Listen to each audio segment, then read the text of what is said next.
Look who's back. It's your Beat the Odds team. Hey, we took a little break after football, but now we're rested and ready to roll for championship weekend in college basketball. Beat the Odds starts right now.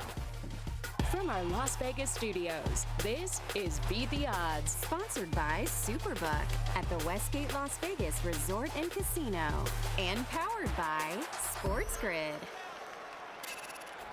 Well, hey there. Welcome inside our Las Vegas studio. I'm Dave Hall. And I'm Mariah Janos. On the men's side, only 4 teams are left standing in college hoops: UConn, Purdue, Alabama, and North Carolina State. You know, people don't know this, but we have a pretty good squad here at Beat the Odds as well. Mariah's our point guard, Teddy's our center, and Jack's our water boy. Jack, we're thirsty over here.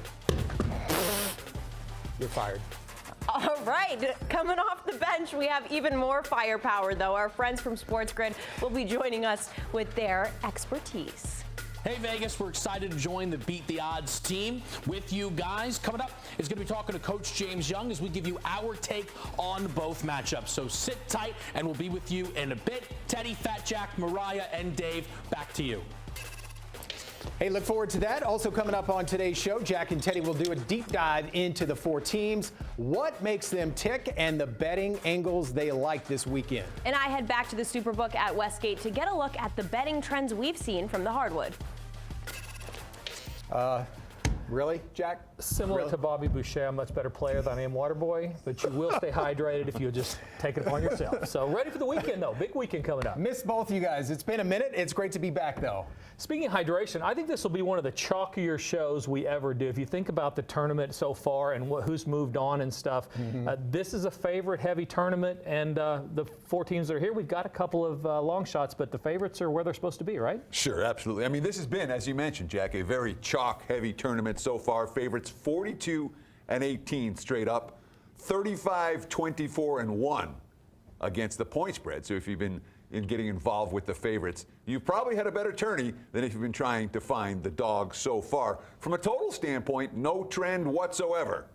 60 games in, we got 30 overs, 29 unders, and 1 push. Yeah, the 2 favorites, Purdue and Connecticut, they have been trending over as far as total goes, at least within the tournament. But you're right, overall, you haven't been able to make a lot of money betting totals. The sides have been interesting because the general public did really well in the first couple of rounds. Now we're getting a little deeper. Is there some value in these underdogs that are coming in with some points? I mean, double digits heading into the Final Four, that's a lot. Sure, in theory. And let's talk about how these teams got here. And let's start with the defending champs, UConn.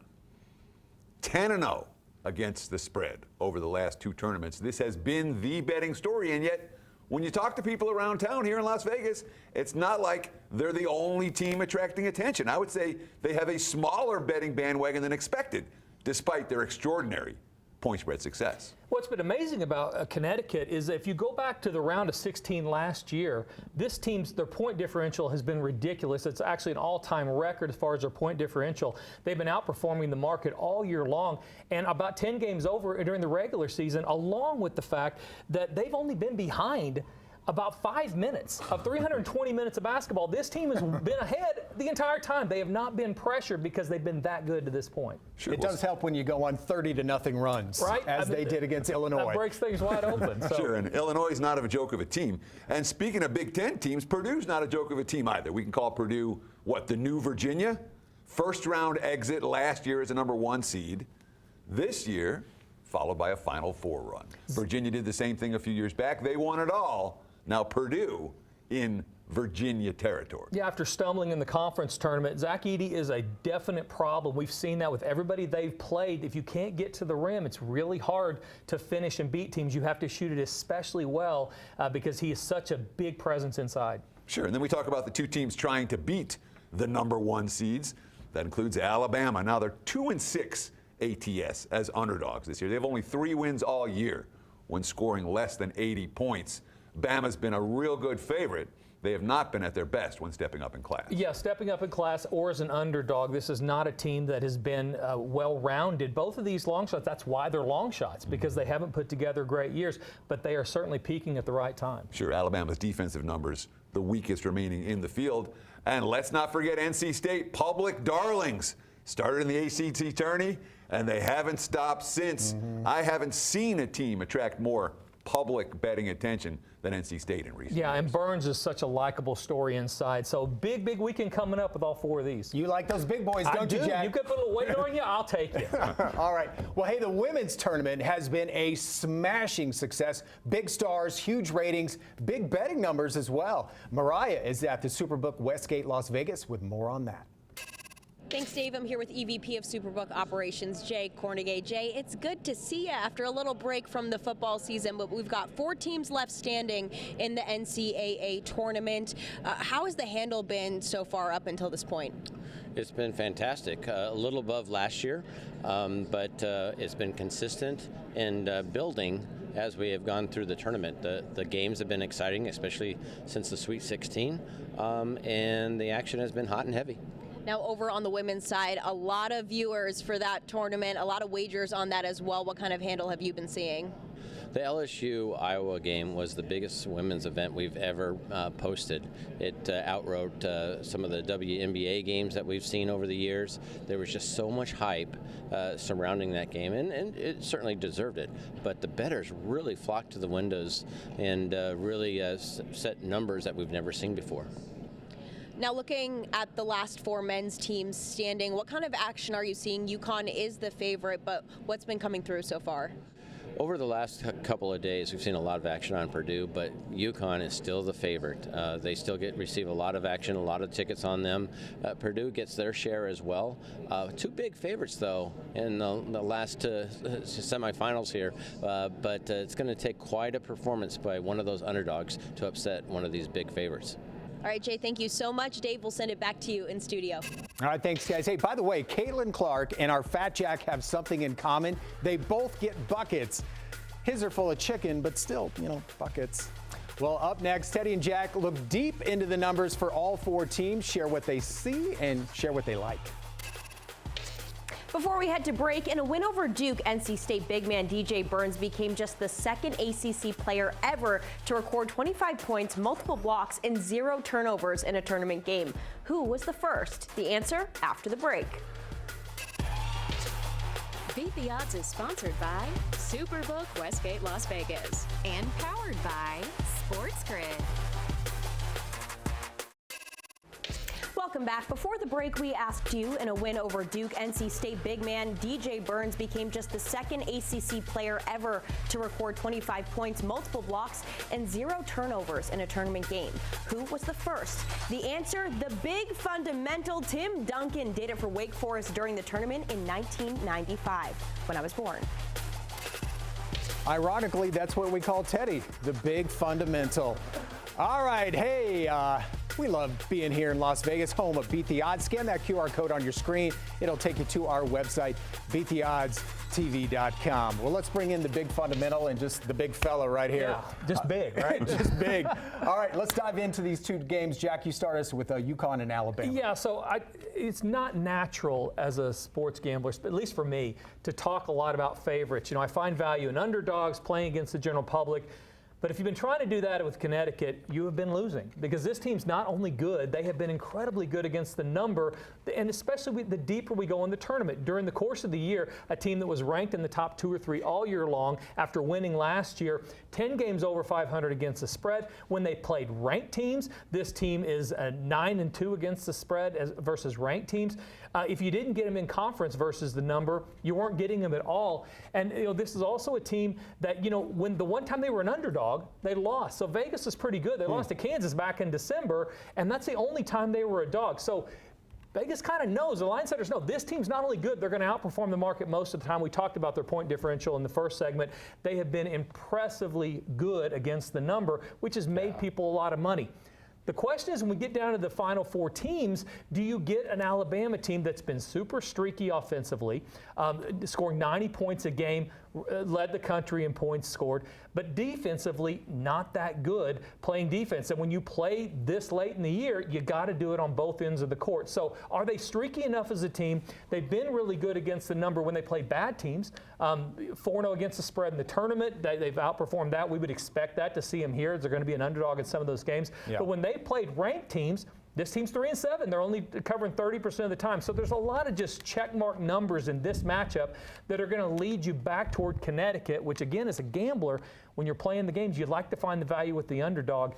It's hard to do that with Alabama when you're just looking at these two teams because Connecticut has been so dominant. Yeah. Well, speaking of underdogs, NC State coming out of nowhere to win their tournament and now make it all the way this far to Phoenix. Sure, it's an impressive run and certainly a surprising run. We're talking about an 11 seed making this type of a move all the way to Phoenix. But look, they did it once before, 1983. That's, I believe, the first college basketball game I remember watching, start to finish. And it was a heck of a game. A long time ago. You were the little fundamental back then. He was having to adjust the rabbit ears. And it was a rabbit ears TV back in those days. But let's be real, all right? The two DJs have evoked these memories of Jimmy V. But the reason NC State is here is because their opponents haven't just been cold from three-point range. They've been ice cold from three-point range. 4 of 31 and 5 of 20 last weekend. For the tournament, they're shooting below 20% against that NC State defense. So we'll give their defense credit, but there's a reason that Purdue is the sharp side in this game, NC State not so much. They just survived their supporting cast no-show game, where it was all Zach Edey and the rest of the guys didn't play well. They survived and advanced through that game. The supporting cast is solid, and Edey's been unstoppable. Yeah. 40 points last game, 30 points per game this tourney. Bet on all the way. All right, good stuff, fellas. We've added some muscle for this show. And, I mean, look at us. We could clearly use the help, right? Our friends from the Sports Grid join us next with some extra nuggets on these games. Before we take another break, with 9 3-pointers made versus LSU, Iowa guard Caitlin Clark broke the all-time women's record for most 3-pointers made in the tournament. Whose record did she break? The answer coming up next. You're watching Beat the Odds, sponsored by Superbook at the Westgate Las Vegas Resort and Casino, and powered by Sports Grid. Welcome back. Before the break, we asked you, with 9 3-pointers made versus LSU, Iowa guard Caitlin Clark broke the all-time women's record for most 3-pointers made in the tournament. Whose record did she break? The answer, maybe the GOAT of the women's game, Diana Taurasi. She hit 61 tournament 3 balls in her UConn career, which spanned from 2000 to 2004. All right, we're beefing up our team here at Beat the Odds. Our friends from the Sports Grid are joining the show, so welcome aboard, guys. Kevin Walsh alongside Coach James Young, getting you set for some more tournament action when we'll start with Purdue and NC State. Purdue a 9.5-point favorite, the over-under listed at 146. Coach, stopping Zach Edey so far, not possible for the opponents. 30 points per game on better than 65% shooting from the field, getting to the line more than 13 times a game through his first 4. How, if at all, does NC State slow him down? Well, the first thing you have to do if you're NC State is you have to get him out of the hole. The hole is that charge circle about 3 to 4 feet away from the basket where Zach Edey likes to get the ball and get to that jump hook. The reason why you want to do that is because you can't bring a double team. It comes far too late, Kevin. So you got to be able to get to them early and push them out of their spot. So if you're NC State, what do? Do you put someone like Middlebrooks, who's a little bit more of a pesky defender, a little bit quicker, and try and front and lob them? I don't know. What they may have to do is something that they're not comfortable with, and that's DJ Burns guarding. DJ Burns at 6'9", 275 pounds on a good day, is someone that is going to be able to push Zach Edey out of his spot and what we call win the line. So that's one thing to watch for right off the bat is, does DJ Burns guard Zach Edey? That is the key. On the flip side, does Zach Edey guard DJ Burns? That becomes a typical thing because if you are NC State, they like to give him the ball in that Garnett area, right? 15 feet outside on the wing. Let him reverse pivot, go to work, or back him down. This kid's got phenomenal footwork, and it's going to be a battle of the bigs, but it may be as much of a battle of which big can slow down the other one. And potentially foul trouble would be the key. I went through the season that Zach Edey has had, and the game against Tennessee was the 3rd time he had attempted 20 or more free throws. What I thought was interesting was the following games so far. Of course, there's only been 2 instances. The game against NC State will be the third. The first time he had 20 free throws. The follow-up game, it was 7 of 9 from the floor. The most recent time prior to the Tennessee game, after getting 20 attempts against Michigan State, the next game, just 4 free throws against Illinois. I felt, Coach, you would be the best to speak to how NC State from the beginning will likely work these refs and explain to them this kid can't shoot 20 free throws again. Right. It's just one of those things where you don't want the referees to decide the game. You want the kids to decide it. So if I'm a coach, I'm getting into the referees early about Zach Edey's in regard to his positioning. I'm really stressing the 3-second rule, which is something that's never really called on Zach Edey. Listen, the rule is as long as you're working your way out of the lane, you don't call it. But Zach Edey sometimes camps in the lane. You have to have both feet clear out the lane and touch outside the paint for it to restart. So if I'm the coach, I am looking at NC State. I'm looking at getting a 3-second call, and then when Zach Edey gets into his jump hook, he does tend to lower his shoulder. If I'm someone like Middlebrooks, I'm in practice, I'm talking about as soon as you feel like contact, you're selling a charge. Try and get a couple of 3-second calls or a charge earlier on Zach Edey. They change the way he plays. If you look at NC State during this tournament run, the only team to crack 70 against them was Oakland, and they needed overtime. Perhaps an under on the 146 could be a look. How about, Coach, UConn and Alabama? We just broke down a 1 seed against an 11 seed with a 9.5-point spread. This is a 1 seed against a 4 seed, and it is a 12-point line. UConn has been so dominant, Coach, for 2 years now. Is there anything Alabama can do to get an advantage in this matchup? Well, I think it's a couple of things. Number one, they're going to need a big game out of Grant Nelson. Grant Nelson, who had a great game in the Sweet 16, has been off and on. Can't get him in foul trouble going against a big guy like Don McClingan. So Grant Nelson, who can step to the outside a little bit quicker than Don McClingan, you have to use the advantage there. Number two, really got to get strong guard play out of Sears and Estrada. These guys are shooters. They shoot about half their shots from 3. Maybe try to trade 2 for 3s as a way to do that. But the problem that you're going to have with Connecticut is the fact of they have 2 top-notch defenders in Newton and Castle, and then Diarra coming off the bench. They got to find a way to score. I think if I am Alabama, I'm going to try and get Cam Spencer involved in the mix and try and attack him off the bounce. If you look at this tournament, UConn has been winning with defense. No one has cracked 60 against them yet. The over-under for this game is 160.5. But this Alabama team struggles defensively, and we know they'll shoot up 3s. Perhaps this time, if UConn is going to get the job done, Coach, it will be with their offense. They are, for all things considered, the #1 offense in college basketball. It sets up perhaps inside looks for Donovan Clingan, but really some opportunities for Cam Spencer and Tristan Newton to impact this game in multiple areas, perhaps their PRA props. That's Coach James Young. I'm Kevin Walsh, getting you set for 2 big-time tournament games. All right, thanks, guys. We'll see you again for our pro basketball playoff primer that's going to air later this month. All right, we only have 2 things left to do in this show. Best bets, and then Mariah's going to give Jack a hard time about something. That's just tradition around here. So we'll do both next. Before we head to break, with dominating wins over San Diego State and Illinois, UConn has now won 10 straight tournament games by at least 13 points. That's the longest streak of all time. But which team held the previous record? The answer after the break. Welcome back. Before the break, we asked you, with dominating wins over San Diego State and Illinois, UConn has now won 10 straight tournament games by at least 13 points. That's the longest streak of all time. But which team held the previous record?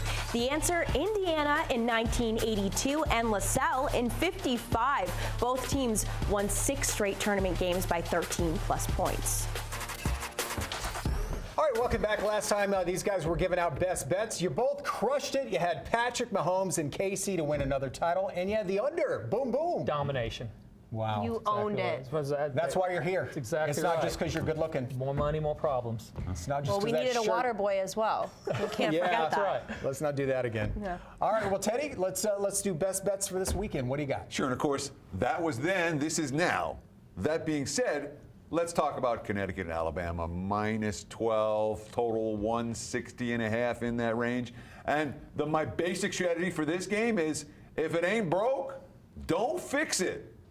We have a team that is on a historical run, 10-0 against the spread over the last 2 tourneys. They've won every game by 13 or more. I ain't stepping in front of that. Plain and simple. And the beauty of it is we're not talking about a team with an enormous betting bandwagon. There are so many other teams in this tourney that have gone on big runs that the betting bandwagon for UConn probably not as strong as it should be. And look, this is a Bama team. When they don't get to 80, they don't win. I'm not convinced they get to 80 here. I'm not convinced they get to 70 here. If you do like Bama, I think it correlates with over. But UConn can win a high-scoring game. They can hit a low-scoring game. And I think they win on Saturday, and they win the title on Monday night. All right, Waterboy, you're up. You know, since 1979, there's only been 6 teams. I know you know this because you know everything about basketball. Yes. But there's only been 6 teams with a pre-tournament odds of 20 or more. This is a chalky tournament. And so we have 2 teams here that are supposed to be here. The other 2 are long shots for a reason.